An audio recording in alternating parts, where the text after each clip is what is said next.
Welcome, dear friends, to the enchanting world of words, the Millennium Library. Here, memories take us back to warm nights where grandmothers and mothers wove the most wonderful tales. Our only wish now is for you to listen, to dive deep into the heart of the stories that shaped our minds and souls. We have embarked on this unique project, the Millennium Library, to gather for you a treasure trove of timeless novels and stories, and present them to you with voices full of warmth and sweetness. It is a legacy we are creating together between humanity and artificial intelligence to remain a testament to the power of words and the magic of storytelling throughout the ages. We hope you find in it what delights your souls and enriches your imagination. If this work touches your hearts, we would be delighted if you share it with your loved ones. And remember, your support lies in liking this segment and leaving your comments which illuminate our path.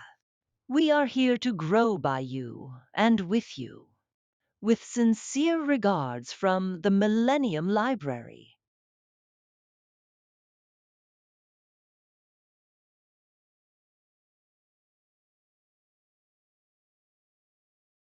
The Boy Who Found His Father. There was once a boy who used always to cheat when playing catty pitch and toss, and for this the village boys with whom he played used to quarrel with him, saying, "Fatherless orphan, why do you cheat?" So one day he asked his mother why they called him that name, and whether his father was really dead. "He is alive," said she, "but a long time ago a rhinoceros carried him off on its horn." Then the boy vowed that he would go in search of his father, and made his mother put him up provisions for the journey, and he started off, taking with him an iron bow and a big bundle of arrows. He journeyed on all day, and at nightfall he came to a village. There he went up to the house of an old woman to ask for a bed. He stood at the threshold and called out to her, "Granny, Granny, open the door. I have no son, and no grandchildren to call me Granny," grumbled the old woman, and went to open the door to see who was there. And when she opened the door and saw him, she said, "Ho, you are my grandson." "Yes," answered he, "I am your grandchild." So she called him inside and gave him a bed to sleep on. The old woman was called Hooty Beauty, and she and the boy sat up late talking together, and then they lay down to sleep. But in the middle of the night he heard the old woman crunching away, trying to bite his bow to pieces. He asked her what she was eating. "Some pulse I got from the village headman. Give me a little to try," he begged. "I am sorry, my child, I have finished it all." But really she had none to give. However, she only hurt her jaws biting, so that she began to groan with pain. "What are you groaning for, Granny?" said the boy. "Because I have toothache," she answered, and in truth her cheeks were badly swollen. Then he told her that a good cure for toothache was to bite on a white stone, and she believed him, and the next morning got a piece of white quartz and began to bite on it. But this only broke her teeth and made her mouth bleed, so that the pain was worse than before. Then the boy jeered at her and said, "Did you think, Granny, that you could bite my iron bow and arrows?" So saying, he left her and continued the search for his father, and his road led him to a dense jungle which seemed to have no end. And in the middle of the jungle he came to a lake, and he sat down by it to eat what was left of the provisions he had brought. As he sat, he suddenly saw some cow bison coming down to the lake. At this he caught up his bow and arrows in a hurry, and climbed up a tall sal tree. From the tree he watched the bison go down to the water to drink, and then go back into the jungle. And after them, tigers and bears came down to the water.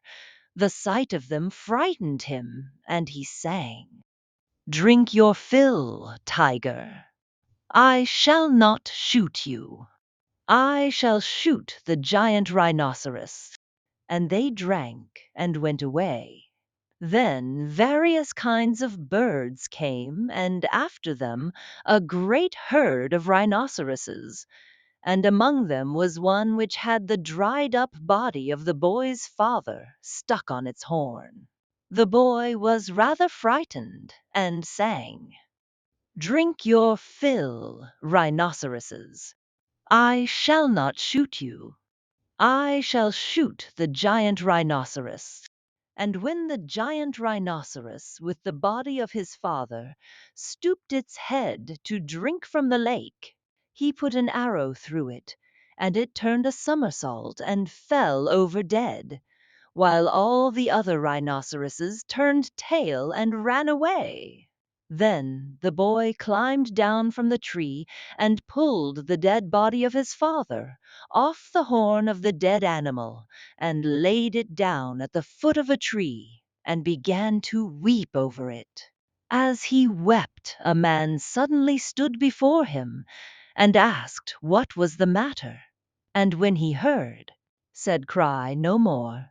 Take a cloth and wet it in the lake, and cover your father's body with it, and then whip the body with a merrill twig, and he will come to life." So saying, the stranger suddenly disappeared, and the boy obeyed his instructions. And behold, his father sat up alive, and rubbing his eyes, said, "I must have been asleep a very long time." Then his son explained to him all that had happened, and gave him some food, and took him home. The Oilman's Bullock. There was once a poor but industrious oilman. He got a log of wood and carved out an oil mill, and borrowing some money as capital, he bought mustard and sesame seed, and set to work to press it.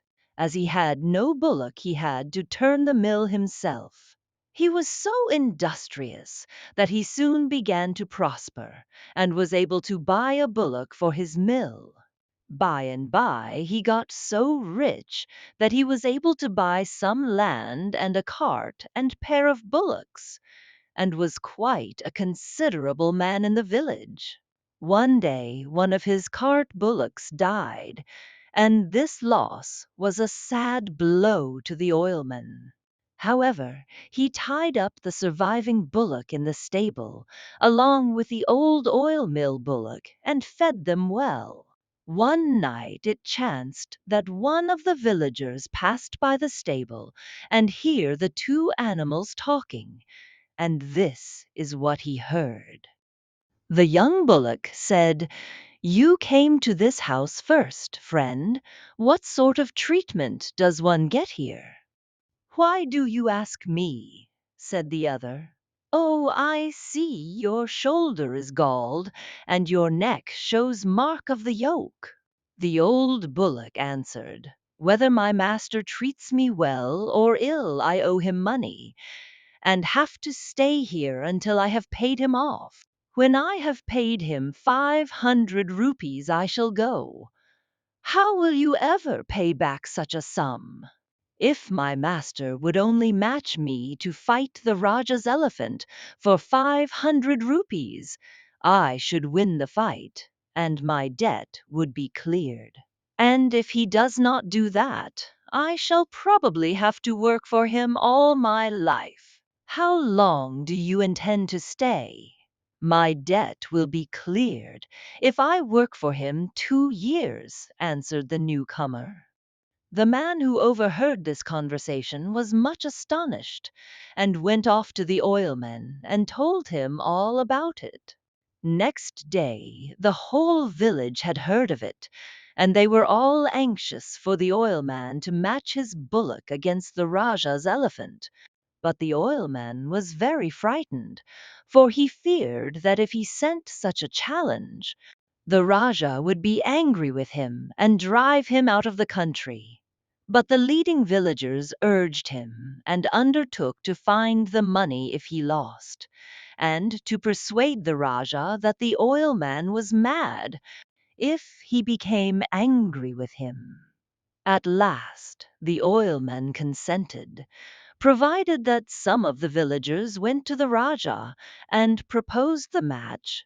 He was too frightened to go himself. So 2 of the village elders went to the Rajah and asked him to match his elephant against the oilman's bullock for 500 rupees. The Rajah was very much amused and at once fixed a day for the fight. So they returned and told the oilman to be ready, and raised a subscription of 500 rupees. The evening before the contest, the oilman gave the bullock a big feed of meal and oil cake. And on the eventful morning, the villagers all collected and watched him oiling its horns and tying a bell round its neck. Then the oilman gave the bullock a slap on its back and said, "Take care. You are going to fight an elephant. If you owe me so much money, you will win. And if not, then you will be defeated." When he said this, the bullock pawed the ground and snorted and put down its head. Then they all set out with the 500 rupees to a level field near the Rajah's palace. A great crowd collected to see the fun, and the Rajah went there expecting easily to win 500 rupees.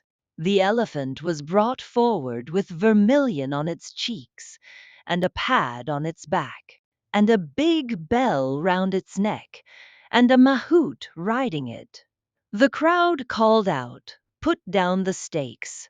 So each side produced the money and publicly announced that the owner of the animal which should be victorious should take all the stakes. But the oilman objected to the mahouts riding the elephant. No one was going to ride his bullock. This was seen to be fair, and the mahout had to get off. Then the fight began. The bullock snorted and blew through its nose, and ran at the elephant with its head lowered. Then the elephant also rushed forward, but the bullock stood its ground and stamped. At this, the elephant turned tail and ran away. The bullock ran after it and gored it from behind until it trumpeted with pain. The crowd shouted, "The Rajah's elephant is beaten!" And the oilman took the 500 rupees and they all went home. From that day, the oilman no longer put the bullock to work the oil mill, but fed it well and left it free to go where it liked. But the bullock only stayed on with him for 1 month and then died.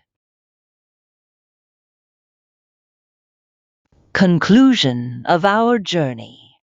And so we reach the conclusion of our journey for today, within the unending worlds of words and the never folding pages of knowledge. We have spent an enjoyable and beneficial time together within the embrace of Millennium Library, where voices meet tales and a new cultural legacy is forged. We hope you have enjoyed every moment and delved deeply into the dimensions of the story or novel we presented to you. Always remember that this grand edifice, Millennium Library, is the result of a unique collaboration between human creativity and the profound depth of artificial intelligence. Our goal is to enrich your ears and minds with the treasures of world literature and to make knowledge accessible to everyone, while preserving the ownership rights of Millennium Library for this distinctive production. Don't forget to follow us and activate the notification bell to receive all new content. And share this podcast with everyone around you, for knowledge is light, and together we illuminate the paths. Until we meet again in a future episode and a new literary adventure, may you be in the care and keeping of Allah, and within the realm of immortal words. Millennium Library, where tales are embodied, knowledge is narrated, and creativity is immortalized.